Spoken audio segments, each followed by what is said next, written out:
We welcome once again of all your participants.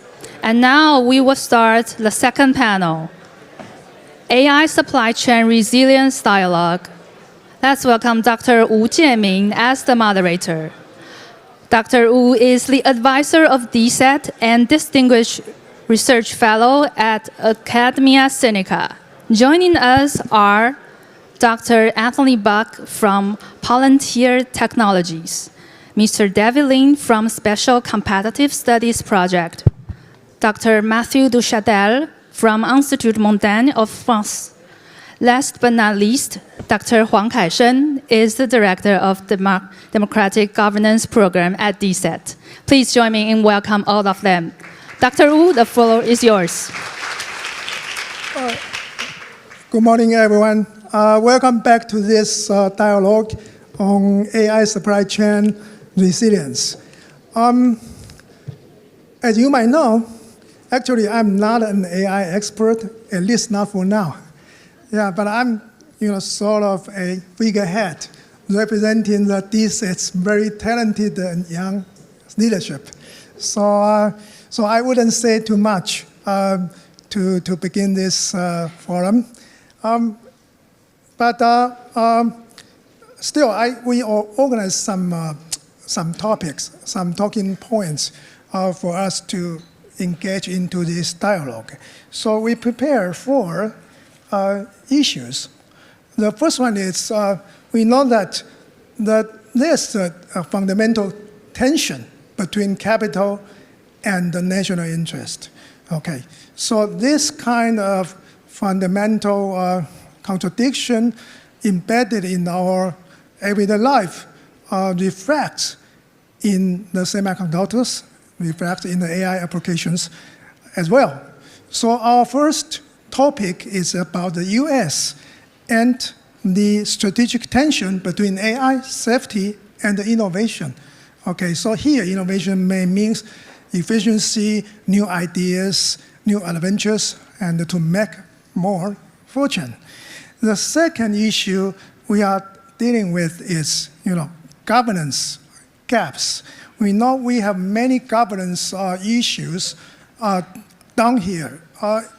As a student of economic sociology, we know that the chain governance has been a very enduring research topic in the field, in the academia.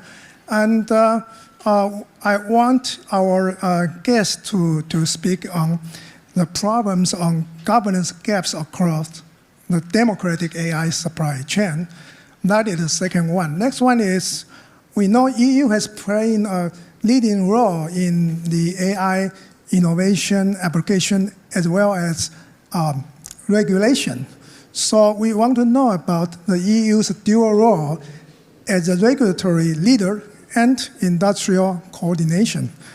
And the last but not the least one is, since we are here to connect Taiwan to the world and connect Taiwan to a global security and this global supply chain resilience connection, so we want to know how Taiwan's position is placed within this global AI competition and security. Okay, so by and large, these are the 4 topics we are talking about in this very short forum. And before we begin, I want to set some house rules for our discussion. Since we have 4 speakers, so I would invite everyone to speak for about 10 minutes for the first round. Then for the second round, I would like you to engage with each other, and we try to find some common ground or try to find some common puzzles for us to solve in the future. And then if time allows, I would like to invite from the floor to ask questions. So that is our rule. So now, to begin with, I will invite first guest is Anthony Buck, Dr. Buck.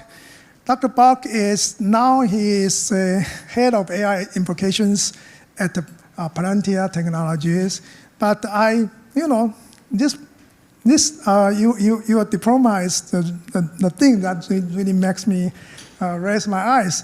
That is, Dr. Park is a PhD in mathematics. And also, Mr. Park serves in the Law Enforcement Subcommittee, National AI Advisory Committee. Okay, now, please. Thank you for that introduction, and thank you for Dset for the invitation to speak here. In my conversations so far in Taiwan, I've been very humbled by the challenges you face and also inspired by the scope and breadth and ambitions of the solutions that I've heard proposed. And I'm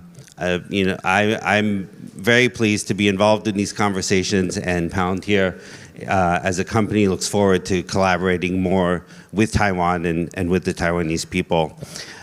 Before I start, I think I'd like to kind of give an introduction to Palantir. I'm going to talk about a kind of niche AI governance topic around AI safety, but before I do that, I want to kind of situate my perspective and tell you what Palantir is. So Palantir is an American tech company, and what we do is we create digital twins for organizations. So the idea of a digital twin comes from industrial context, where you have some large piece of industrial equipment, like a turbine, and you model that in software.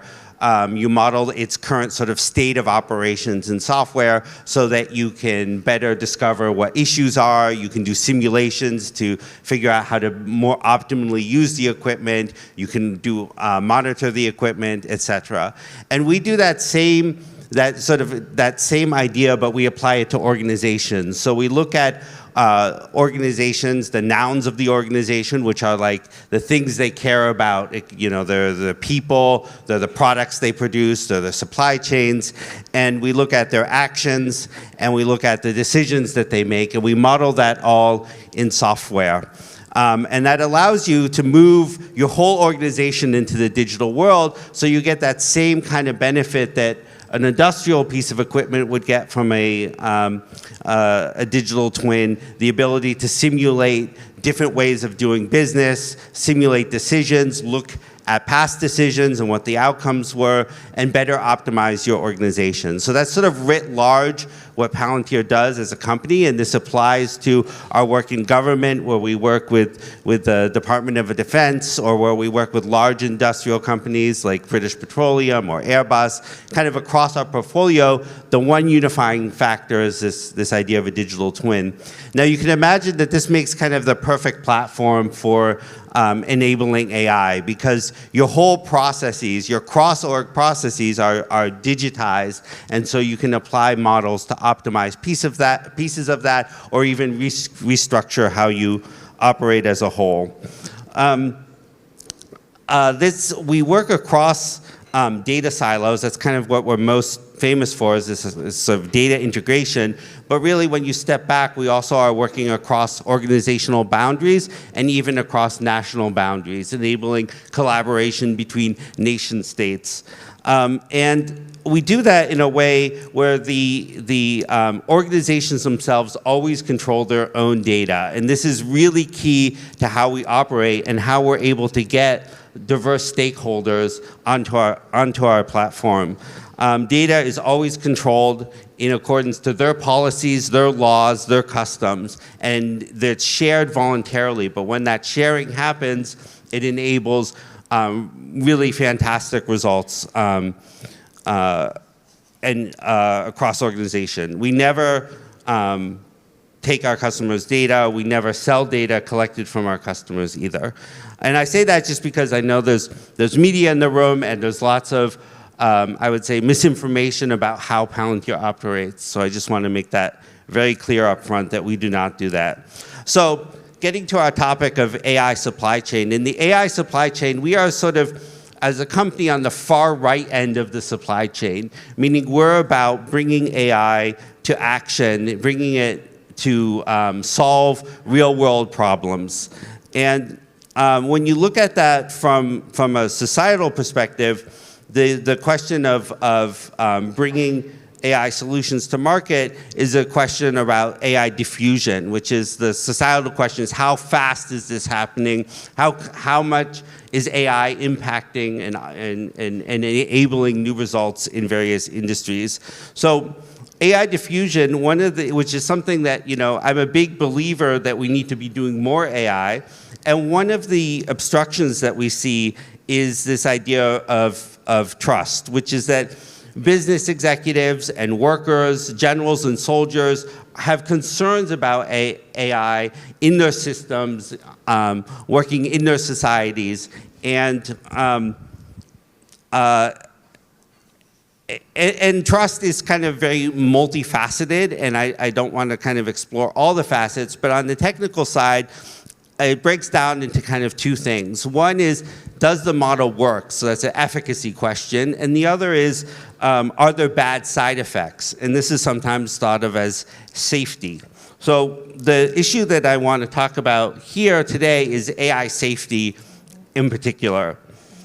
So AI safety in the context of frontier models, which are kind of when people say AI these days, that's a lot of time what they're talking about are frontier models. So these are like the models produced by OpenAI and produced by Anthropic, is sometimes called AI alignment. And AI alignment, so it's this idea that the model should somehow always be acting in the society's best interest. And I actually think that this is a problem, and the problem is that AI safety is not really, and alignment is not really a property of the model, it's a property of the system that the model sits in and how the model is being used. So it's a kind of category error for people to talk about AI alignment instead of AI safety and the system properties of AI safety. So I think there's a number of reasons why this confusion has come about. So one is that how most of us interact with these models is through chat.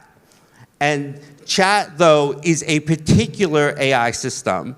And when we go and use these models in industry, chat is actually not the main way that the models are used. The models are used embedded in systems where, for instance, you're extracting addresses from emails, or you're looking at insurance claims and you're matching that to a part of the insurance policy that applies to that claim. These aren't chat interactions, they're sort of more sort of traditional AI flavored interactions, and the idea of alignment doesn't really play a role, right? This kind of a traditional idea of alignment that the model is sort of somehow supposed to capture your notions of good and evil and only do good things. It just doesn't apply to these situations. And I think there are some other issues as well, which is that for the use cases that we care about, there's a problem that it's not even clear what AI alignment means. So for instance, we don't want our models to do phishing, right? But if you look at what phishing is, it's like there's a marketing email and then someone logs into a system, right? And then you harvest that data, right? And use it for nefarious purposes. But absent knowing that I'm going to use that for nefarious purposes, it just looks like a marketing email, right? And the models, there's no context for them to really make this judgment, oh, you're using it for this bad purpose, right? The judgment happens at the system level, at the user intent level. And this is where we really need to focus our AI concepts of safety, is at the system level. So what is system level safety look like? And I've sort of mentioned some examples, but I'm just gonna describe another one, which is, imagine you have an autonomous drone in a war scenario. If you have a good COP or common operating picture where you know where your soldiers are, you know where the civilians are, and you know where your enemy is, right? You can deploy your drone with certain kinds of autonomy characteristics that if everyone is mixed together, right, you can't deploy that drone. So it's the the system, right, the system in which it's deployed, and system can mean a very broad system, determines the safety of the AI. It's not really a property even of the drone or of the model that is driving the drone. It's a property of the system and of the use. So what does this mean? I'm not here to just say that AI safety is misguided, and I really don't want to be misquoted or misunderstood that way, but it's that we need to focus on really nuts and bolts testing and evaluation when we talk about AI safety. So for companies, that means they need to invest in test and evaluation frameworks for their systems deployed in the context they're being used. And on the diffusion level, when we look at international cooperation, we need to come up with standards for testing and evaluation so that we can share the AI applications that we build in different countries, across more broadly. And so the question is, what are those testing and evaluation, those common testing and evaluation frameworks for AI systems that we should develop? Thank you. Okay, thank you very much, Dr. Park.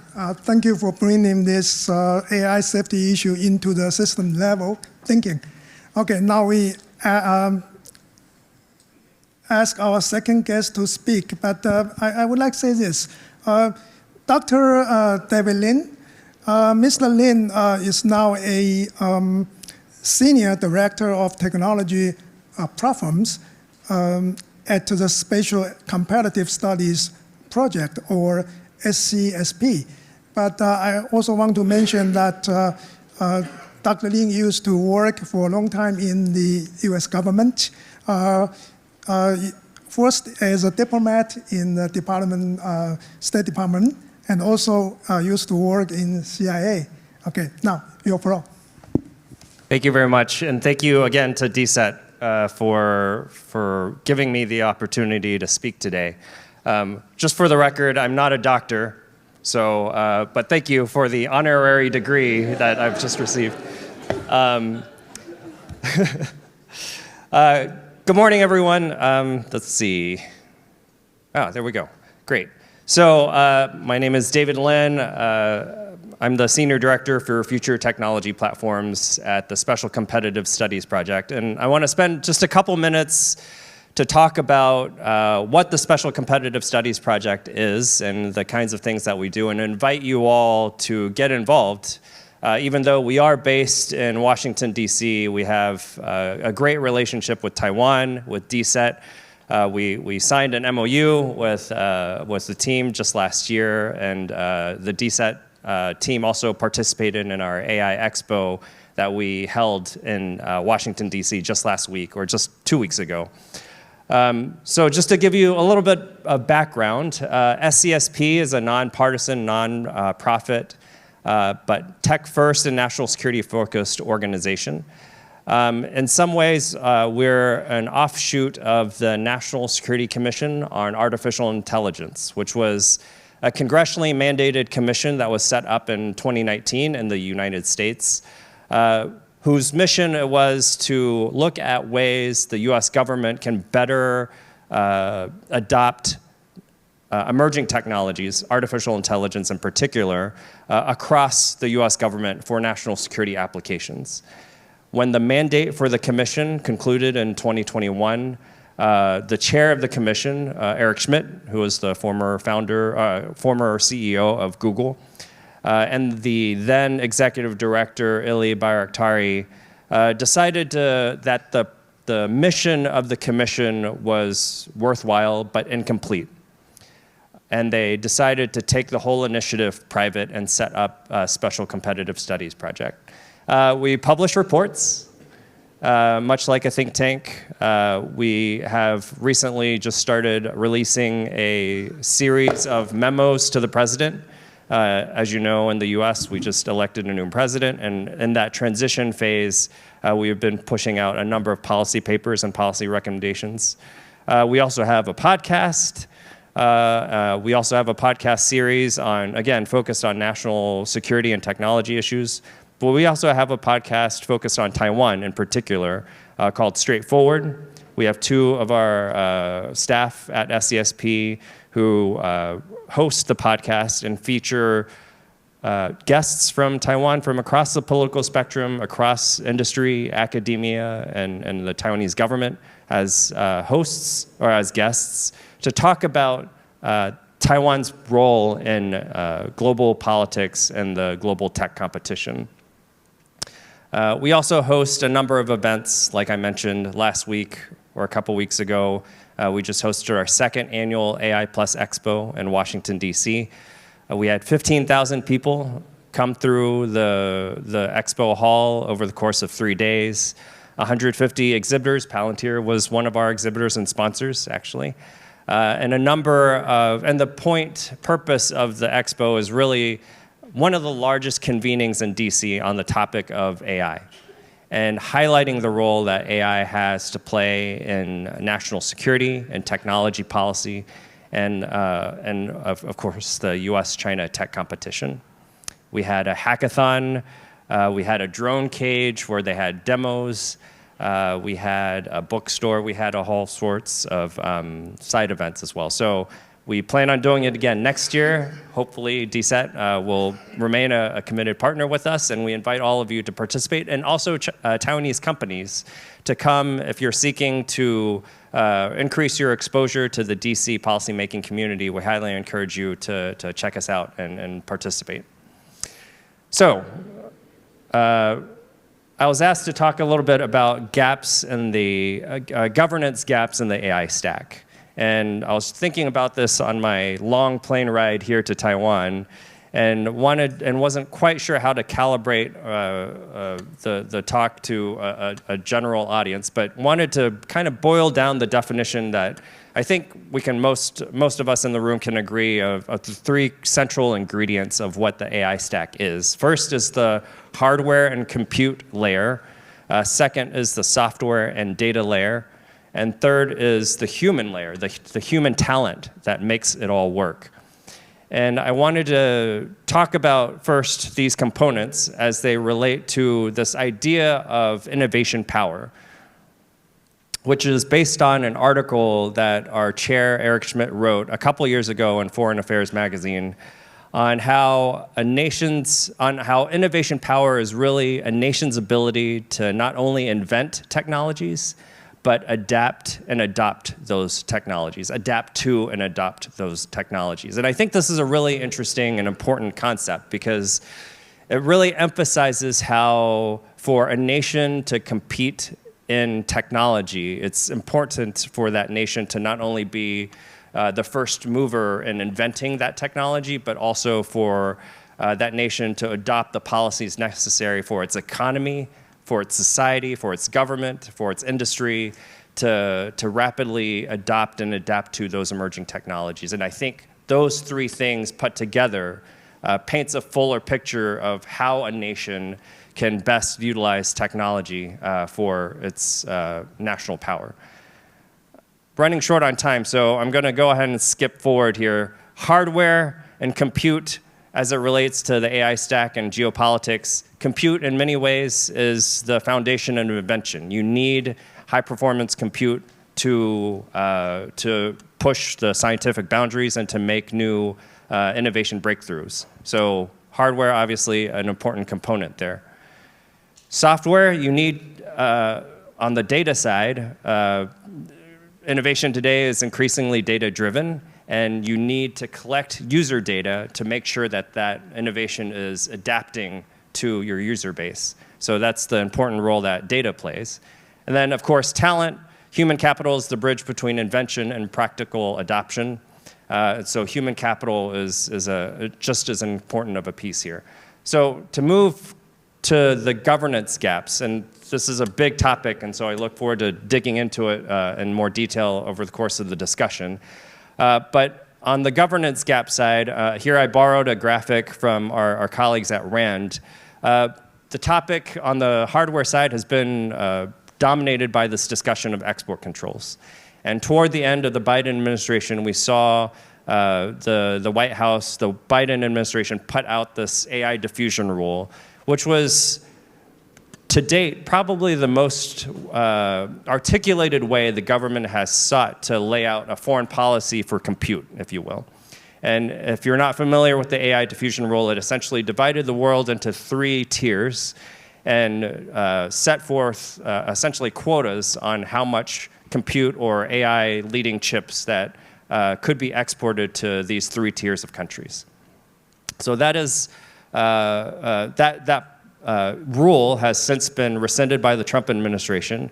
However, the Trump administration has also signaled that they're just looking at ways that they can tweak the rule, and we'll wait and see in the coming weeks and months what the Trump administration's interpretation of the rule will look like.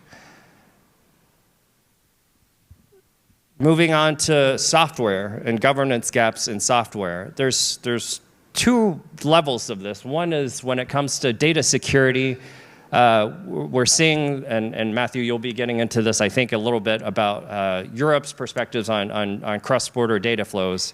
But we're starting to enter a framework where there is a trifurcation in the way data security and data flows are moving across borders. In China, we see China has set up one of the strictest data governance regimes in the world through its cybersecurity law and its data security law.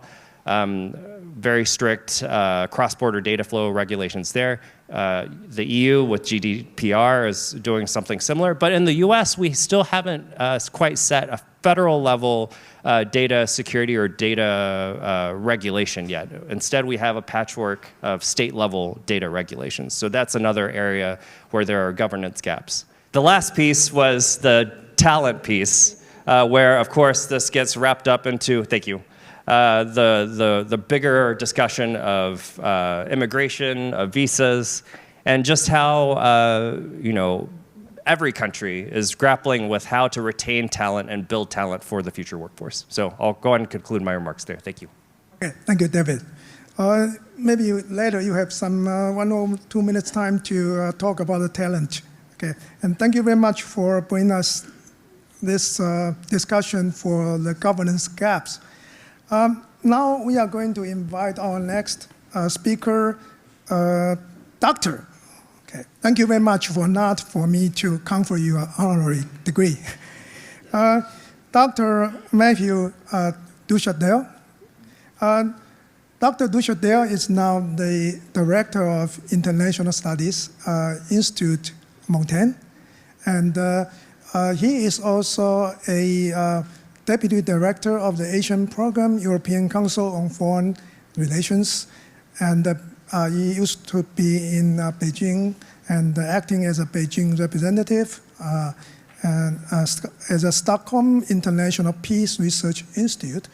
And also he served as a research fellow at Asia Center based in Paris and Taipei. And he got his degree from Shanghai. Okay, please, now. Thank you very much, Dr. Wu. It's a pleasure to be here.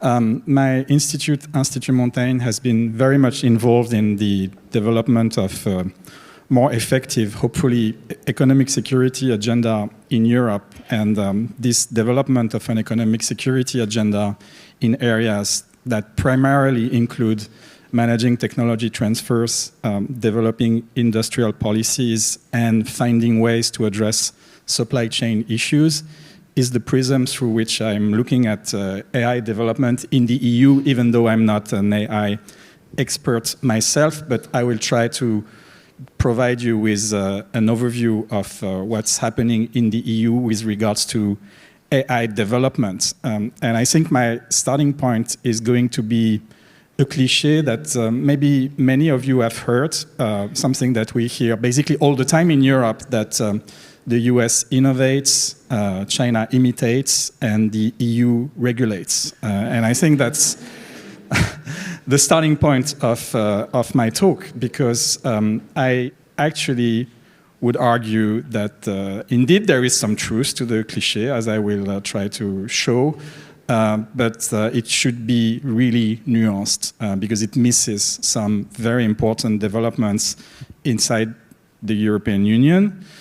And first, when it comes to AI development, I think we can say with relative confidence that Europe has been number 3 in the development of AI overall. And the latest index from the Belfer Center at Harvard University gives you some good data points to form a picture of the overall strengths of European AI in the world. When you look at strengths and weaknesses, and I'm trying to be as fair as possible here, I think there are key European strengths in human capital, very clearly, also fundamental research, and mainly through research technology organizations rather than universities. But also in industrial AI development, there are some very interesting examples of key European companies being leaders in AI adoption. I'm thinking here of examples such as Siemens in Germany and Safran in France. And there are also very interesting prospects with regards to the development of nuclear energy in some key European countries in the next 20 years. That may be a very good opportunity for the development of computing power across the European Union. The key weaknesses then, clearly there is one, in fact, that's the question of scale. And the question of scale is about 2 things primarily. One is the lack of hyperscalers who can build a whole supply chain and a whole data network. And the second one is with regards to access to capital. And I think it's clearly central to the overall policy development conversation in Europe to remove the bottlenecks that prevent scale in access to capital. We are designing an EU single market for capital. Data. Currently this year, hopefully by the end of the year, there will be a design for an EU data market as well. So removing the different bottlenecks that prevent the EU from really working at scale is the central idea guiding policy currently. You always hear of the EU as a single market. It's true for trade, but in many sectors, and many sectors that are highly relevant to AI, for example, telecommunications, you really do have 27 different markets. Then there is this whole question of AI regulation, and do EU AI regulations asphyxiate innovation in Europe, or do they create a market? To answer very clearly, yes, they do create a market for some very specific European companies. But then the key question, broader than that, is to what extent this is also asphyxiating innovation. And to be fair here, this idea that it asphyxiates innovation is coming from European AI companies themselves. And there is data points showing that AI startups, in majority, believe that the regulations are too heavy and that compliance is too expensive and burdensome. The AI Act is absolutely the key piece of legislation which will actually fully enter in function during the summer. It's not yet fully deployed. And it classifies AI usages through different levels of risks and coming with penalties and compliance requirements.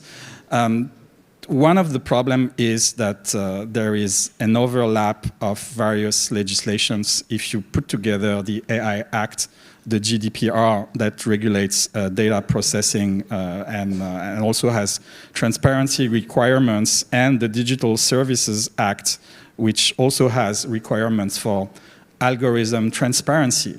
So altogether, what we have created in this first stage of AI development in Europe is a relatively heavy system of regulation. But the very good news is that the simplification of existing norms is on the agenda of the European Commission. There was actually a very clear signal provided by the President of the European Commission, von der Leyen, at the Paris AI Summit. Norms simplification is currently one of the priorities of the Commission's agenda for 2025, and we are waiting for trains of measures that include a very specific simplification for compliance. So I think the course of policy has changed direction to some extent. But then what I want to point out here is that regulation is only one part of the story. If you look at policies that affect AI development in Europe, the other part of policy that gets less attention is the development of high power computing across the European Union. You have, in fact, if you look from the EU policy side, two major projects that have been decided, one has been decided last year and funded from last year, and one has just been launched at the AI Summit in Paris last February for the development of high-performance computing across the European Union with funding coming from the EU's budget and also from national member states that also provide budget for this development. So I think it's highly relevant, especially in the context of what I said earlier, the lack of hyperscalers in Europe, that there is a need as a result for governments to step in and invest in critical infrastructure that will be made available for AI development companies across the European Union. Then my fourth point, and I think it tries to answer to the question regarding gaps in governance, because I believe that the AI summit that took place in Paris earlier this year has, is a very good starting point to look at those differences. I think you can look at the AI Paris summit from two different angles. The first angle is that it clearly represents a shift in Europe from focusing only on safety and regulations to focusing also on investment in critical infrastructure and high-performance computing. But at the same time, and that's the other way to look at it, it also, very sharply displayed the key differences between the EU on the one hand, the US and the UK on the other hand, in designing governance for AI globally. And I think we can, speak to those differences during the conversation because as we heard from previous speakers, but also from the previous panels, there is a very strong rationale for building convergence among particularly those countries, the US, the UK, and the European Union when it comes to artificial intelligence. Thank you very much, Matthew. Thank you for stressing several key issues in the EU here, and I'm quite glad to hear you mention the issue about the access to capital for the EU countries, and I think this question is particularly relevant to our earlier discussion in our prior dialogue when we are talking about semiconductors. And some speakers mentioned also how the different countries are coming together and to have sufficient capital to solve this scale problem. Okay, now we are turning to our last speaker on this dialogue, Mr. Kai-Seng Huang Kai-Seng. Kai-Seng is our man, okay? Kai-Seng is the Director of Democratic Governance Program, and he is particularly having expertise in AI. And Kai-Seng obtained his degree from Oxford, UK, and he holds the PhD in anthropology Okay, Kaisen, please. Thank you, Professor Wu, for a very kind introduction. So Taiwan makes over 90% of the most advanced AI chips in the world. And I think that's a big number and a huge responsibility. But it also raises a very tough and critical question. Does Taiwan have an AI strategy to match its strength in semiconductors? Taiwan is essential to the global AI supply chain, especially in hardware. I think that much is clear. But we still don't really know how it is going to influence where AI is headed, what values it supports, and who it should partner with. So that's what I'm going to discuss today. Not just what Taiwan can build, but where it stands and what it might stand for. And I think to understand that, it will be very helpful to start with a big picture. What kind of AI world is Taiwan entering, and who is actually defining it? So today, three major powers are shaping the future of technology: the United States, China, and the European Union. And each has its own regulations and ambitions. But for Taiwan, I think the challenge is rather different because it's standing right between the two most powerful actors in the world, China and America. And every step toward one side brings pressure from the other, and every promise made to one side can jeopardize the trust with the rest. So I think in this sense, Taiwan isn't really just a leader in advanced technologies such as semiconductors. It's also at the very heart of global tensions, where every move is watched and every decision has potential geopolitical consequences.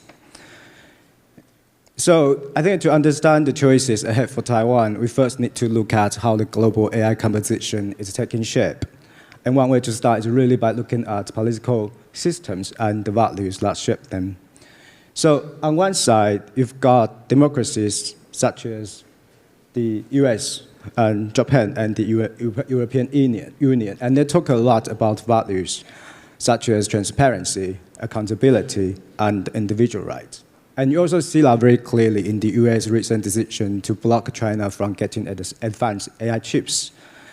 And it's often described as protecting AI aligned with democratic values. And I think this framing is really important because it links AI development to democratic principles.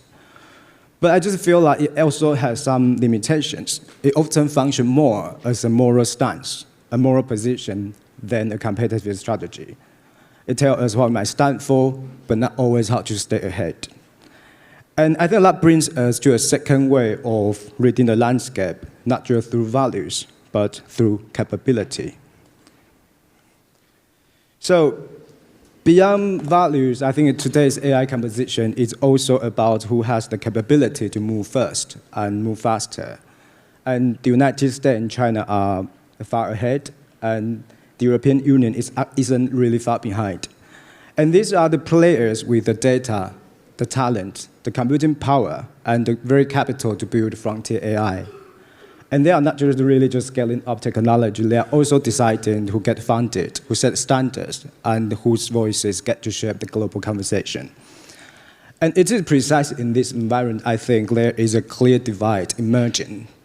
A rather small group of AI leaders and a massive group of followers.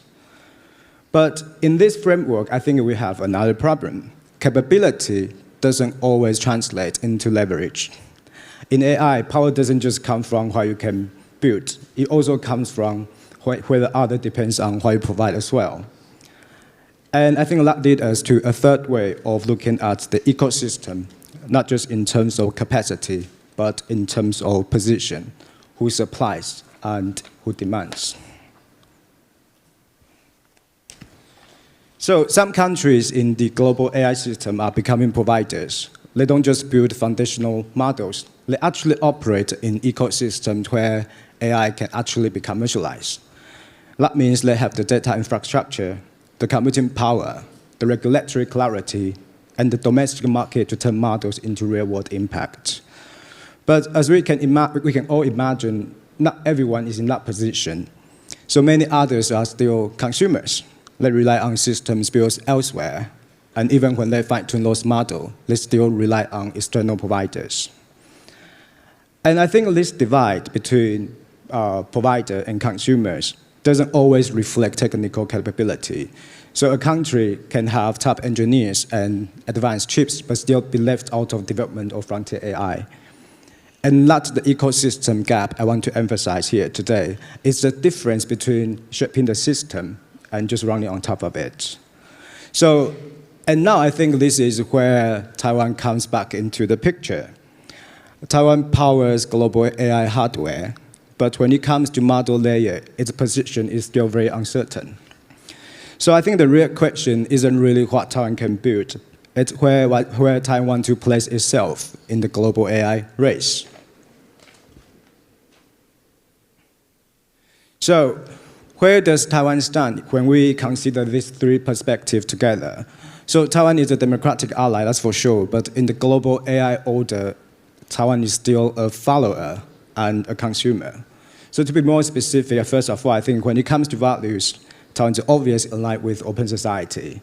It shares democratic commitment to, for example, the rule of law, transparency, and accountability. But so far, it hasn't really turned those values into real influence, whether through AI governance, through shared standards, or through global regulation. And second, in terms of capabilities, Taiwan is leading in semiconductors, and that's its strength. But it doesn't yet have the frontier AI, and no competitive national model, and relatively limited computing power and rather fragmented research.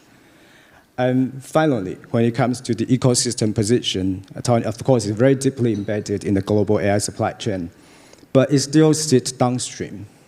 That means it still relies on models built elsewhere and doesn't really have its own system that others depends on. So I think here is the reality. Taiwan is trusted, it's capable, but it hasn't yet claimed a seat at the table. So let me just end with this. I think the best direction for Taiwan isn't really to compete in building frontier AI, but to focus on alignment. That means working closely with democratic AI leaders on advanced systems, on shared standards, and on long-term safety. And I think that collaboration should start where Taiwan is strongest, in semiconductors, in private sectors, and in strategic partnership with like-minded countries. And I also think there is a real opportunity for Taiwan to lead, not just in semiconductors, but in AI safety and cybersecurity. But now, if Taiwan doesn't make more effort to engage in international cooperation, I think others will define the terms, and Taiwan is expected to follow them. And I think that's the worst case scenario for Taiwan, a future where decisions about critical technologies are made for Taiwan, not by Taiwan. And I think that's the future Taiwan cannot really afford. Thank you very much.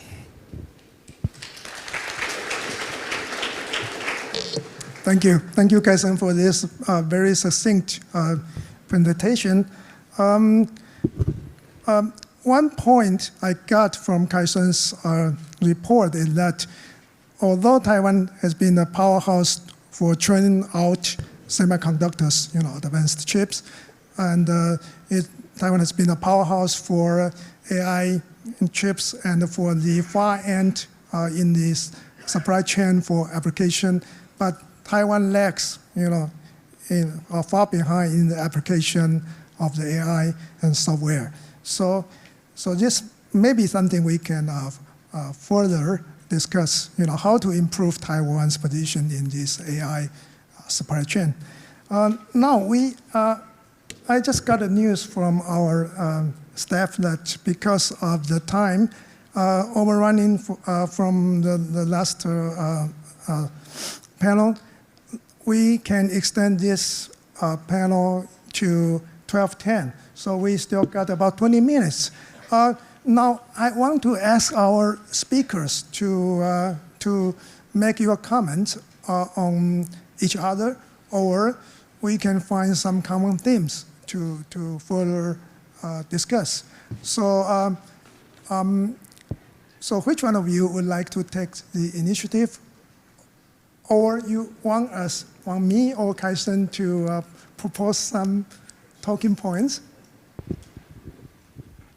Maybe I can go first. I think I will have one very specific question for Mathieu. Because in your presentation, you seem to suggest that when it comes to AI development in the EU, there is a widespread perception that the EU is overregulated. If it's overregulating AI. And because of that perception, it seems to deter foreign investor to invest in AI in the EU. I just wonder, would you like to elaborate on that a little bit? Yeah, sure. Thanks, Kaishan, and thank you also, Dr. Wu, for pointing to the question of access to capital in Europe. I would not say that this perception of over-regulation deters investments. I think it, objectively deters some deployment. Actually, there are very recent examples related to Meta and Apple that have been obliged to, slow down the deployments of some AI systems in Europe for complying with regulations. But when it comes to private investment, I think the story is very different. Again, I would tend to think that there are two different ways to look at it. If you take, for example, the example of Mistral, the French LLM that is developing a chat box that is actually gaining some market share in France and in Europe, one way to look at it is that in terms of access to capital is trailing very far OpenAI and the key US giants. I mean, so far, Mistral has raised $1 billion in capital. This is a good starting point, but we are very far from the level of capital that US companies have at their disposal.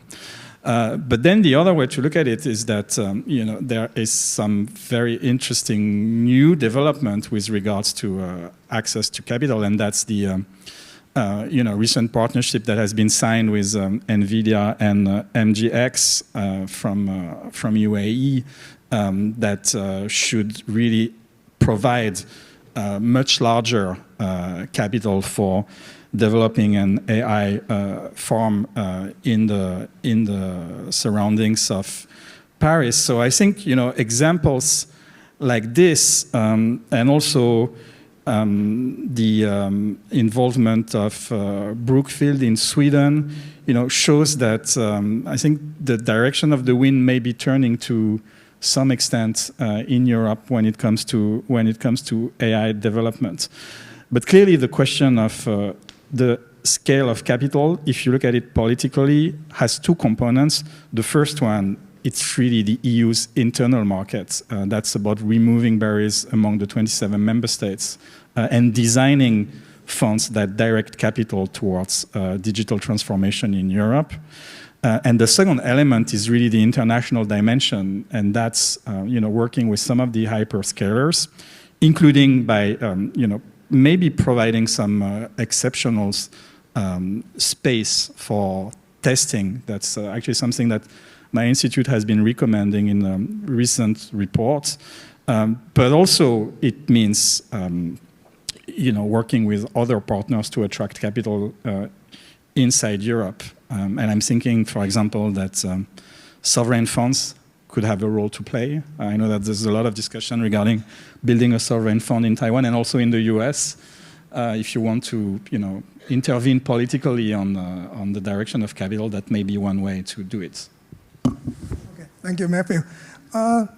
Anthony, I have a question to ask you for further elaboration. You focus on the AI safety at the level of systems, right? And in this morning, we talked a lot about international cooperation among the like-minded countries. So in this domain, how would you enlighten us, how to think about this, how to enhance cooperation among countries for the system level AI safety, please? I think that this boils down to, when you're looking at safety, is you have to have a shared notion of how you prove safety. right? And this is where I think international standards can come in, so that there's agreement on what it means to, to properly test AI and evaluate an AI system. And for some of the most advanced systems, those using LLMs, this is, to be honest, an area that is still actively being explored. If you're using an LLM, for instance, to summarize documents, what is a good summary? How do you evaluate what a good summary is? This isn't like the kind of evaluation we would traditionally do, sort of statistical evaluation of sort of true-false. There's a lot of nuance to that. We do, I don't want to kind of divert too much into a technical side road, but we do, of those kinds of evaluations for our customers a lot. But I would say that it's frequently a discussion with them around what is sufficient evaluation, and then there's a larger question, sort of looking beyond the individual customer, sort of ecosystem-wide, and between nations. Can we agree on what good evaluations look like? Okay, thank you. David, do you have any comments on the other presenters' ideas, or you want to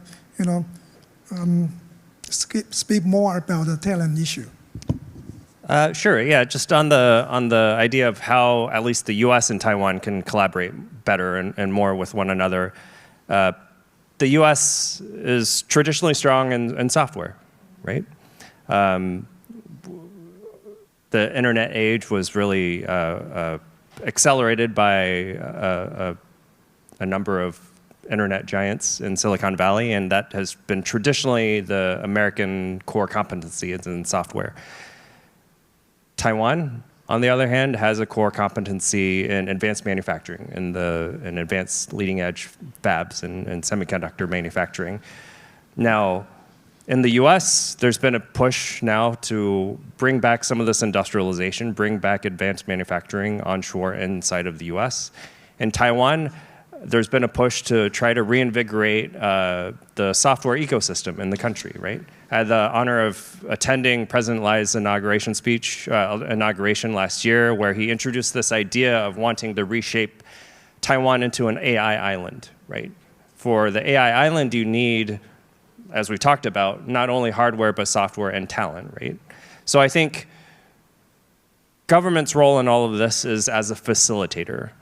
TSMC is a private company. All the internet companies, Frontier Labs in the US are private companies. The government's role, I think, is to facilitate more of this private sector-led collaboration, both in software and in hardware. In the US, we need more assistance and collaboration on the hardware side, hardware manufacturing side. In China, on the software innovation, I think that's ripe for collaboration. Okay, thank you. Kai-Shen, do you have something to add? I actually also have a question for both David and Mathieu. Because in David's presentation, you actually mentioned innovation and protection a lot, right? There are two different angles to look at how AI can develop in the US. Because yesterday, I just chatted a little bit with Mathieu, and you mentioned the EU actually has a lot of capital, but many European countries have decided to invest AI industry in the US, right? I think you have mentioned that, right? And I just wonder, why is that? From Americans' perspective, why is that? Why is the US so attractive for the European investors? And for Mathieu, what EU can do at the policy level to kind of fix that direction or change the destination of the capital in the AI industry? Well, Mathieu, you can probably answer the question better on why European companies want to invest in the US. But I could venture a guess. Perhaps it's there's a very vibrant private capital market in the US, and so that is certainly one area. There is now an increasingly robust policy attention being paid to building out the energy requirements and compute energy requirements to bolster the construction of data centers and high-performance compute, which then provides for a a strong foundation for AI innovation on top of that. So I think hopefully that is both a draw for foreign investment in AI in the US, but also to bolster the domestic AI industry in the US. Well, to add to that, I think the issue from a European perspective is that a large share of European savings ends up invested in the US because clearly the development of the digital economy in the US is extremely attractive. Also because there are some policy incentives. It's not only the digital economy, it's also been, at least in the past 3 years after IRA, the green economy, let's call it like that. I think for the European Union, the question is how to design funding instruments that are more attractive. I mean, there's a lot of awareness in Europe that this is the top priority. If you read the Draghi report published last September, I mean, a lot of the thinking goes into solutions for building access to capital at scale in the European Union. So I think that's the direction of travel. But to, shortly to make a slightly broader point, I think the transatlantic relationship on those issues is a little bit in a period of flux this year, 2025. It was previously highly institutionalized on those issues through the Trade and Technology Council, which addressed AI among other things, but also data regulation and also semiconductors. And I've recently published with colleagues a report that looks at what the Europeans gained from that structure. And there's a lot. And when it comes to transatlantic differences regarding regulating data, I think some progress had been achieved, but now we are kind of restarting from scratch, and we feel that there is much less interest as of today. It may change from the US administration to address those issues in a way that is diplomatic and that is not about forcing change. I think that's one of the takeaways from the AI summit that took place in Paris earlier this year. I think, this is sort of a perennial topic of conversation, I think, which is, why is Silicon Valley so successful? And, my fellow panelists here have kind of made a very quantitative comparison of, questions about capital and infrastructure investments. But there's another side of that, which if you go to Silicon Valley, you experience, which is the culture that is really, I think, hard to measure and is a bit intangible. I would point to, in particular, an acceptance of failure and on the individual, for the individual, that it's okay to fail, it's okay to try and build a company and not succeed and lose a lot of money doing so. A lot of someone else's money, but a lot of money. And I think that is not repeated across Europe. There's this acceptance of failure.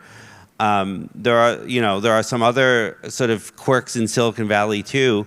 For Silicon Valley, I'm actually a fairly old person, and there's high school kids there who are starting companies, and I think that that's something that's also the ability to sort of not worry about credentials and to fund ambitious people is also it's hard to measure exactly why that happens, but it does. And a lot of the most successful companies were started, by students. Not universally, obviously, but there's a lot of intangibles that are hard to reproduce in other countries and other places. Okay, thank you, Anthony. All right, now we are running the time almost ideally. We still have about 3 to 4 minutes, so we can take 1 or 2 questions from our floor. Maybe the lady please. in the yellow shirts. I'm glad wearing yellow so I can get pink. Thank you all for the wonderful sharing. This is Andy Wong from British Office Taipei. I work on science collaboration between Taiwan and UK. And really fascinating talk. My question will be around people and more specifically to talent, to David and Anthony. Just want to say I'm really curious about the final bit on talent, and it wasn't really shared in the presentation. Just really want to work on that.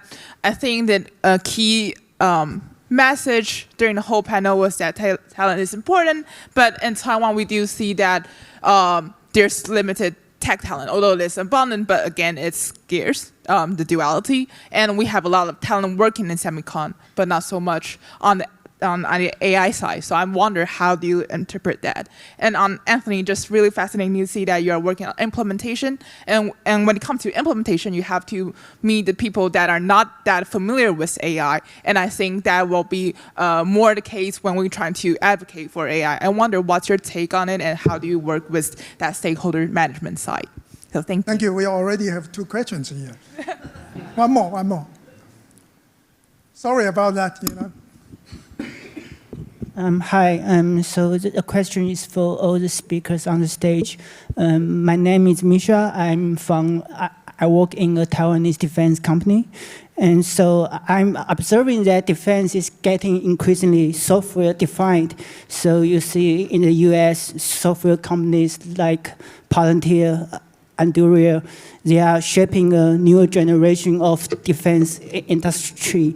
But in Taiwan, of course, there are more companies from the commercial sectors which are tapping into the defense system, but they are mostly hardware companies. So I wonder if the speakers on the stage share the same observations, or they see a way out of this situation.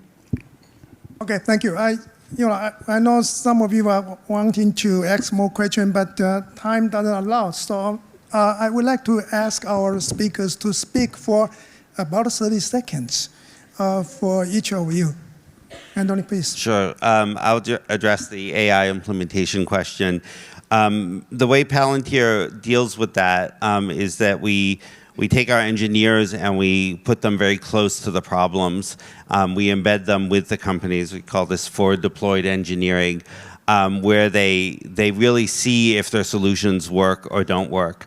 And we find that to be critical to keep the technology aligned with the real world outcomes that we're trying to generate, is just putting those engineers, those technical people into the environment where their software is being used, and just letting them, those smart people, figure it out and make it work. Thank you. I'll address the talent question, which is very simply, if you look across the leading tech companies in the US, a large majority of their CEOs and founders are immigrants. And so for the US, the superpower of innovation power in the US has always been being the global hub for tech talent. And so it is absolutely important that we in the US maintain that position. I personally have always been a supporter of the idea, and this is something that the National Security Commission on Artificial Intelligence kind of put forward too, is stapling a green card to the PhD diploma. And giving those innovators an opportunity to stay in the US and their families too, right? And that includes Chinese innovators in China, so that we can prevent the brain drain from going back and outside of China. So that's an idea that I think should be carried out. Maybe one last word on the diplomacy of regulation. I think if we want to fulfill the goal of this conference, which is to think of ways to increase cooperation among democracies on economic security issues and technology, there is an element of regulation, especially with regards to transparency and accountability, which was mentioned in the first session. And I don't think that the existing channels or mechanisms or signed documents are sufficient to respond to that issue. So there is more work ahead in that area as well. I will just very briefly address the question about defense. I know very little about the use of AI for defense purpose, but as we just discussed with Anthony yesterday, I think one precondition for the use of AI in national defense is the digitalization of a domestic national defense system. Thank you. All right. Thank you so much for our presenters for sharing such wonderful ideas. And Thank you all for your valuable comments within 30 seconds. Please join me, give a round of applause. Oh, we just did that? Okay. Dset has arranged a lunch with refreshment available during the break. And we would like to invite the speakers in the first row to join the lunch first in the guest room. And for the other participants, please leave at the back door to get your lunchbox and be back before 12:50.